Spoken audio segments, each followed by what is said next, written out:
ধন্যবাদ জনাইছোঁ। ধৰি ৰখাৰ স্বাৰ্থত বিহু সংস্কৃতি ধৰি ৰখাৰ স্বাৰ্থত কাম কৰি আছে আৰু আমি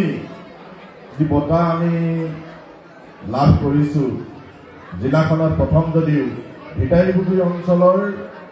সেইসকল বৰেণ্য ব্যক্তি যিসকলে ভাওনা সংস্কৃতিক ধৰি ৰাখিছিল, যিসকলে এতিয়াও ধৰি ৰাখিছে আৰু ভিটাইপুখুৰী পূৰ্বৰংগ সাংস্কৃতিক গোষ্ঠীৰ লগত অংকুৰ ফৰিয়াকে প্ৰমুখ কৰি সকলোৱে নিৰবিচ্ছিন্নভাৱে প্ৰত্যেকজন যোদ্ধা হিচাপে এতিয়ালৈকে কাম কৰি আছে। সেইসকলৰহে এই বঁটাভাগ। নামটো মাত্ৰ মোৰ দিলীপ শইকীয়া হিচাপে আছে, কিন্তু গোটেই বঁটা প্ৰকৃতাৰ্থত ভিটাইপুখুৰী অঞ্চলৰ ভাওনা প্ৰেমী ৰাইজ আৰু বিশেষকৈ এই গুমুঠা অঞ্চলত পূৰ্বৰ পৰা যিসকল আমাৰ মাজত নাই, মহান ভাওনা শিল্পীসকল যিসকল আমাৰ মাজত এতিয়াও আছে, যিসকল ভাওনা শিল্পী এতিয়াও অভিনয় কৰা নাই যদিও ভাওনা সংস্কৃতিক ভাল পায়, সেইসকলৰহে বঁটা, মোৰ বঁটা নহয়। গতিকে মই আশা ৰাখিছোঁ আপোনালোকৰ এই মৰম আৰু আশীৰ্বাদে আমাক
Rati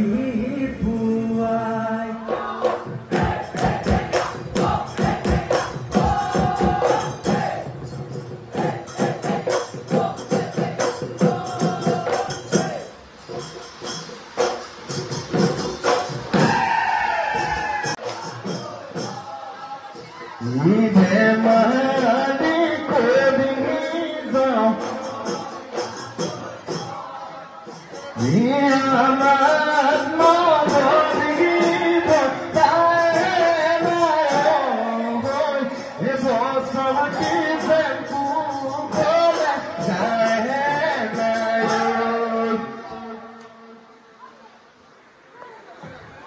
ৰাইজৰ কুশলতে বিৰাজে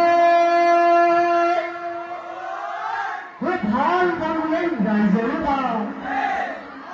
সেই ৰাইজে মানুহে আমাৰো ভাল সেই ৰাইজৰ কুশলতে বিৰাজে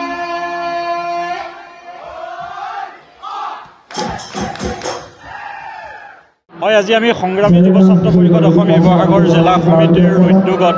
গোমুঠা নৱজ্যোতি যুৱ সমাজৰ সহযোগত আজি দিনজোৰা কাৰ্যসূচীৰে অসমীয়াৰ বাপতি সাহোন ৰঙালী বিহু আমি উদযাপন কৰিছোঁ আৰু ইতিমধ্যে এই গোমুঠা গাঁৱৰ শিলাকুটি মৌজাৰ চাৰিওফালৰ ৰাইজ আহি আমাৰ বিহুতলীৰ লোকে লোকাৰণ্য হৈ পৰিছে আৰু আমাৰ আজিৰ মূল উদ্দেশ্য হৈছে আমি সকলোৱে জানো যে আমাৰ বিহু যেতিয়ালৈকে থাকিব তেতিয়ালৈকে আমাৰ অসমীয়া জাতি জীয়াই থাকিব আৰু আমি আমাৰ সংস্কৃতি অধিক শক্তিশালী কৰিলেহে আমাৰ অসমীয়া জাতিটো অধিক শক্তিশালী হ'ব। ইতিমধ্যে আমাৰ বিহুতলীলৈ আজি অসমৰ বিভিন্ন জাতীয় জনগোষ্ঠীয় সংগঠনৰ নেতৃবৃন্দ আহিছে, তেখেতসকলে বিভিন্ন ধৰণৰ আলোচনা চক্ৰতো অংশগ্ৰহণ কৰিছে আৰু নিশ্চিতভাৱে আজিৰ এই বিহুতলীৰ পৰা আমি এটা বাৰ্তা সমগ্ৰ অসমলৈ প্ৰেৰণ কৰিব বিচাৰিছোঁ যে যদিওবা অসমৰ বিভিন্ন প্ৰান্তত মঞ্চ বিহুবিলাক উদযাপন কৰি থকা হৈছে, এতিয়া আমি অনুভৱ কৰোঁ কেৱল মাত্ৰ মঞ্চ বিহুৰ জৰিয়তে অসমত বিহু শক্তিশালী কৰাটো সম্ভৱ নহয়। সেয়েহে আমাৰ ঐতিহাসিক যিসমূহ পৰম্পৰা আছিলে, গৃহস্থৰ চোতালে বিহু প্ৰদৰ্শন কৰাৰ যি পৰম্পৰা, এই পৰম্পৰাটো পুনৰ ঘূৰাই আনিবৰ কাৰণে আমি জাতীয় সংগঠনৰ কৰ্মী হিচাপে আমি প্ৰতিটো জনগোষ্ঠীয় সংগঠনৰ আজি নেতৃবৃন্দেও আজি আমাৰ বিহুৱতীসকলৰ প্ৰতি আহ্বান জনাইছে যাতে আমি এই পৰম্পৰাটো আমি অটুট ৰাখি অসমীয়া বিহু সংস্কৃতি আৰু অধিক শক্তিশালী কৰি তুলিব পাৰোঁ।